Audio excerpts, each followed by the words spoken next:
America के धोखे का मुंहतोड़ जवाब, भारत अपने फाइटर जेट का दिल अब जापान से लेगा। चीन का J-20 अब कांपेगा, भारत के MK में लगेगा। जापान का hyper power engine XF 91 G414 engine पर अमेरिकी लिटिल थीफी खत्म।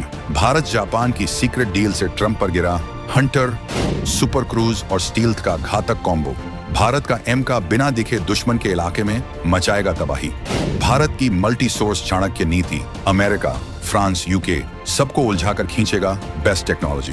जब अमेरिका भारत के खिलाफ आर्थिक चालें चल रहा था, जब ट्रंप प्रशासन भारत पर टैरिफ लगाकर उसे झुकाने की कोशिश कर रहा था, तब भारत पर्दे के पीछे एक ऐसी जवाबी कार्रवाई की तैयारी कर रहा था जिसका अंदाजा व्हाइट हाउस को भी नहीं था। ये कहानी है भारत के 5वीं पीढ़ी के लड़ाकू विमान MK की। एक ऐसा महायोद्धा जिसका शरीर तो भारत में बन रहा था, लेकिन उसके दिल यानी उसके इंजन के लिए भारत अमेरिका पर निर्भर था। अमेरिका इसी निर्भरता का फायदा उठाकर भारत के साथ छल कर रहा था।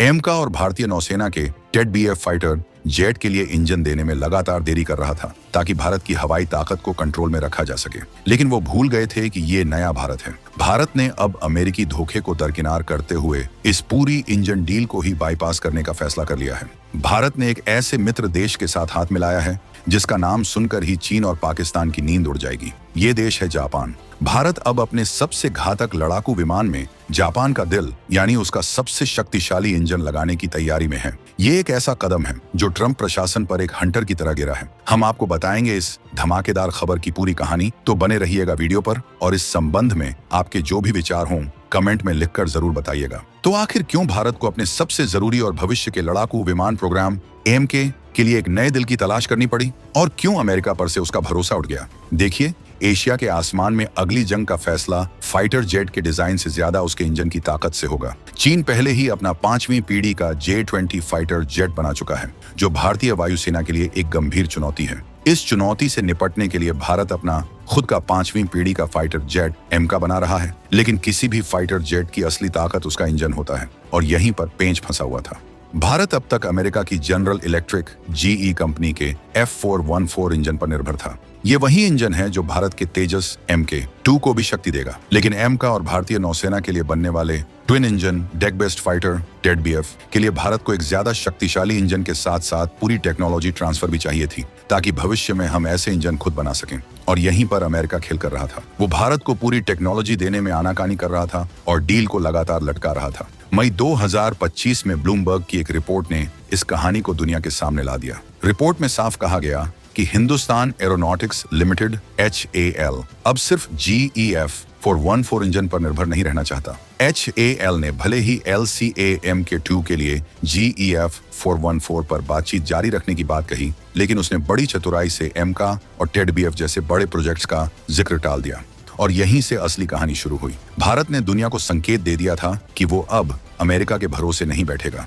भारत ने UK, फ्रांस और सबसे महत्वपूर्ण जापान के साथ इंजन को डेवलपमेंट के विकल्प तलाशने शुरू कर दिए थे। ये अमेरिका के लिए एक सीधा संदेश था, अगर तुम हमें टेक्नोलॉजी नहीं दोगे तो हम तुम्हारे दुश्मनों के साथ मिलकर तुमसे बेहतर चीज बना लेंगे। और इसी तलाश ने भारत को पहुंचाया जापान के दरवाजे पर। और जापान ने भारत के सामने जो पेशकश रखी है वो किसी गेम चेंजर से कम नहीं है। जापान ने भारत को अपने सबसे आधुनिक और शक्तिशाली इंजन मित्सुबिशी XF 91 को साथ मिलकर बनाने का ऑफर दिया है। ये वो इंजन है जिसे जापान ने अपनी अगली पीढ़ी के फाइटर जेट के लिए विकसित किया है। अब जरा इसकी ताकत का अंदाजा लगाइए। ये इंजन आफ्टरबर्नर के साथ लगभग 110 किलोन्यूटन का थ्रस्ट पैदा करता है। इसकी तुलना अगर अमेरिकी GEF414 98 किलोन्यूटन और फ्रांसीसी साफरान M88 75 किलोन्यूटन से करें तो ये कहीं ज्यादा शक्तिशाली है। लेकिन असली जादू इसकी दूसरी क्षमताओं में छिपा है। इसमें high turbine inlet temperature, advanced single crystal blades और लो ऑब्जर्वेबल यानी स्टील्थ डिजाइन जैसी खासियतें हैं। और सबसे बड़ी बात, इसमें सुपर क्रूज की क्षमता है।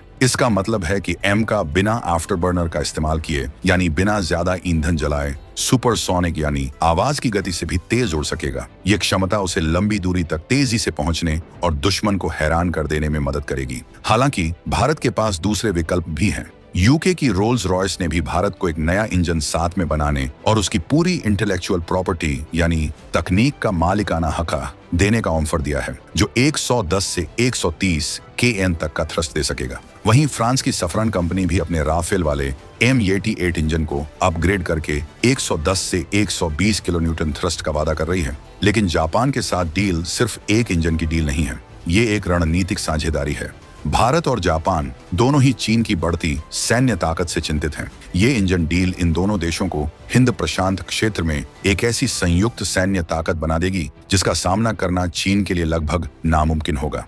ये साझेदारी अमेरिका पर भारत की निर्भरता को पूरी तरह खत्म कर देगी और भारत को सही मायनों में एक आत्मनिर्भर रक्षा शक्ति बना देगी। लेकिन ये कहानी सिर्फ एक बेहतर इंजन खरीदने की नहीं है, ये कहानी है उस कूटनीतिक चक्रव्यूह की जो भारत ने दुनिया की महाशक्तियों के लिए बिछाया है। भारत की ये मल्टी सोर्स डिप्लोमेसी ट्रैप एक मास्टर स्ट्रोक है।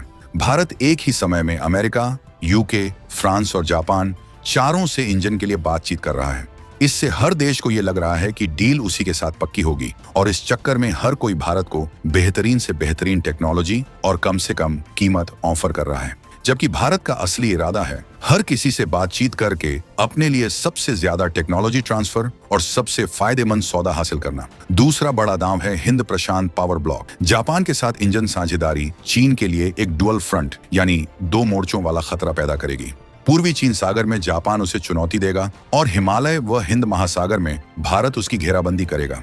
XF91 इंजन की छुपी हुई ताकत है इसका सुपर क्रूज और स्टील्थ का कॉम्बो। ये भारतीय वायुसेना को ऐसे गुप्त ऑपरेशन करने की अनुमति देगा जिनमें हमारा फाइटर जेट दुश्मन के रडार को भनक दिए बिना सुपरसोनिक स्पीड से उसके इलाके में घुसकर हमला करके वापस आ सकेगा। ये चीन के J-20 के खिलाफ एक साइकोलॉजिकल वॉर यानी मनोवैज्ञानिक युद्ध भी है। जब चीन को पता चलेगा कि भारत के पास उससे बेहतर इंजन वाला फाइटर जेट है तो वो अपने विमानों को कुछ ही इलाकों तक सीमित रखने पर मजबूर हो जाएगा।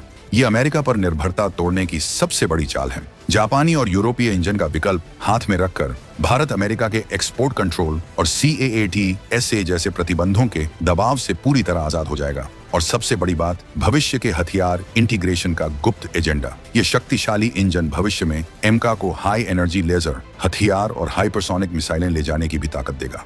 ये एक ऐसी क्षमता है जिसका अंदाजा अभी दुनिया में किसी को नहीं है। भारत इस इंजन के बहाने जापान की एडवांस मेटलर्जी, ब्लेड कूलिंग और थर्मल कोटिंग टेक्नोलॉजी को भी हासिल करेगा, जिससे भारत का अपना इंजन बनाने का सपना कावेरी इंजन भी साकार हो सकेगा। ये भारत की 2035 से अधिक एयर डोमिनेंस स्ट्रेटजी है जो एमका को भविष्य में छठी पीढ़ी के लड़ाकू विमान में बदलने की क्षमता देगी और भारत को एशिया के हवाई खेल का गेम चेंजर बना देगी। लेकिन सबसे बड़ा सवाल यह है कि क्या जापान के साथ मिलकर भारत वाकई एक ऐसा हवाई ब्रह्मास्त्र बना पाएगा जो चीन के J-20 के साम्राज्य को हमेशा के लिए खत्म कर देगा?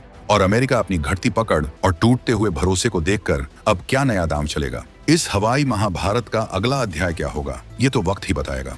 आपकी इस बारे में क्या राय है, हमें कमेंट्स में जरूर बताएं।